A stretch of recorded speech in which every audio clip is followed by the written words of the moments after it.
Hi everyone, welcome to my channel. So first subject வந்து நம்ம pharmacology பார்க்க போகிறோம். So this will be useful for both MRB people as well as diploma second year students. ஓகேங்களா? So pharmacology அப்படின்ற சப்ஜெக்ட்டில் first கொடுத்துருக்க topic என்ன பார்த்தீங்கன்னா ஜென்ரல் pharmacology அண்ட் அதோட இன்ட்ரடக்ஷன் தான் வந்து ஸ்டார்டிங்கில் இன்ட்ரடக்ஷன் அதோட ஸ்கோப் கேட்டிருக்காங்க. ஓகே, ஸோ ஃபஸ்ட் pharmacologyனா என்னன்னு பார்ப்போம். ஸோ pharmacology அப்படின்றத நம்ம ரெண்டாக பிரிச்சுக்கலாம், ஃபார்மகான் லாஜி அப்படின்னு. ஸோ ஃபார்மகான் அப்படின்றதுக்கு என்ன அர்த்தம் அப்படின்னா ட்ரக் அப்படின்னு சொல்லிட்டு அர்த்தம். லாஜி அப்படின்றதுக்கு டு ஸ்டடி அப்படின்னு சொல்லிட்டு அர்த்தம். ஸோ ஸ்டடி ஆஃப் ட்ரக்ஸ் தான் வந்துட்டு என்னது ஃபார்மகாலஜி அப்படின்றது மீனிங். ஸோ அதுதான் வந்துட்டு கீழே டெஃபினேஷன் வந்து கொடுத்துருக்கு. Pharmacology is study of drugs on living system. Okay, then so இப்போ ஃபார்மகாலஜினா என்னென்னு தெரிஞ்சு, what is drug? So drug அப்படின்றது ஃபஸ்ட் எப்போ இன்ட்ரடியூஸ் ஆச்சுன்னா ஃப்ரெஞ்ச் வார்த்தையில் இன்ட்ரடியூஸ் ஆச்சு. அண்ட் அதுக்கு என்ன அர்த்தம் அப்படின்னா ட்ரை பேரல்ஸ் அப்படின்னு சொல்லிட்டு அர்த்தம். சரிங்களா?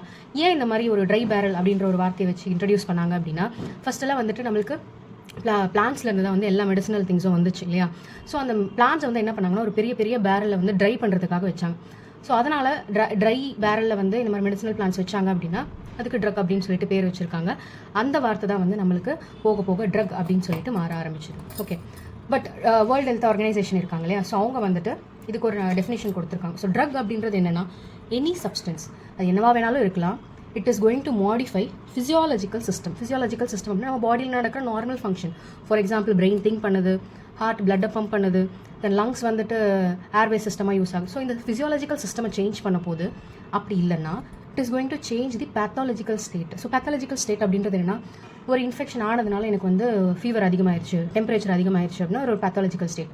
ஸோ அந்த மாதிரி ஒரு பேத்தாலஜிக்கல் ஸ்டேட்டோ இல்லைனா வந்துட்டு நம்ம பாடியில் நார்மலாக இருக்கிற அந்த ஃபிசியாலஜிக்கல் சிஸ்டமையும் வந்து சேஞ்ச் பண்ண போது ஒரு சப்ஸ்டன்ஸ் அப்படின்னா அதுதான் வந்துட்டு ட்ரக் அப்படின்னு சொல்லிட்டு சொல்கிறாங்க. இதில் வந்து ஃபார் த பெனிஃபிட் ஆஃப் ரெசிபியன்ட்னா யாரும் கிடையாது, it's just about the patient. ஓகேங்களா? தென் அடுத்த வார்த்தை ஃபார்மகோ கைனட்டிக்ஸ். ஸோ ஃபார்மகோ கைனட்டிக்ஸில் அதிகமாக என்ன பார்ப்போம் அப்படின்னா absorption, distribution, metabolism, excretion and it's toxicity அப்படின்னு சொல்லிட்டு பார்ப்போம். ஸோ எப்பயும் போல் வந்து இந்த ஃபார்மகோ கைனட்டிக்காக ரெண்டாக பிரிச்சுப்போம். What is pharmaco kinetic? இது வந்து ஃபார்மகான் அண்ட் கைனட்டிக்ஸ் அப்படின்னு சொல்லிட்டு பிரிச்சுக்கலாம். ஸோ ஆல்ரெடி நமக்கு தெரியும் ஃபார்மகான்னா என்ன ட்ரக் அப்படின்னு சொல்லிட்டு தெரியும். கைனட்டிக்ஸ் அப்படின்னா movement. So movement of drug தான் வந்துட்டு என்னது ஃபார்மகோ கைனட்டிக்ஸ். நம்ம பாடியில் வந்து ட்ரக் எப்படி மூவ் ஆகுது அப்படின்னு படிக்கிறது தான் ஃபார்மகோ கைனட்டிக்ஸ்.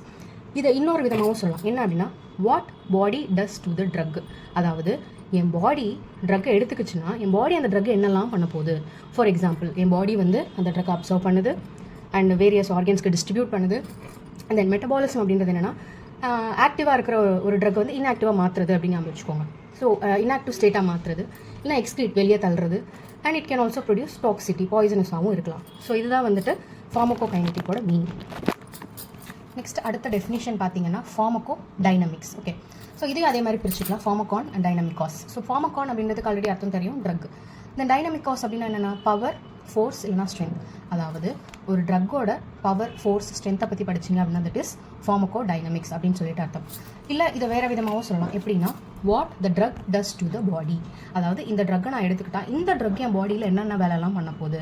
ஃபார் எக்ஸாம்பிள் அதோட மெக்கானிசம் எப்படி வேலை செய்ய போகுது அண்ட் அதோட ஃபார்மகாலஜிக்கல் ஆக்ஷன்ஸ். அதாவது இப்போ நான் வந்து எடுத்த ட்ரக் வந்து ஹார்ட் ரேட்டை கம்மி பண்ண போதா, அதிகம் பண்ண போதா, இல்லைனா வந்து எனக்கு வந்து தலைவலியை கொடுக்க போதா, கொடுக்காதா. ஸோ இந்த மாதிரி ஆக்ஷன்ஸ் எல்லாம் ஃபார்மகாலஜிக்கல் ஆக்ஷன்ஸ் அப்படின்னு சொல்லுவாங்க.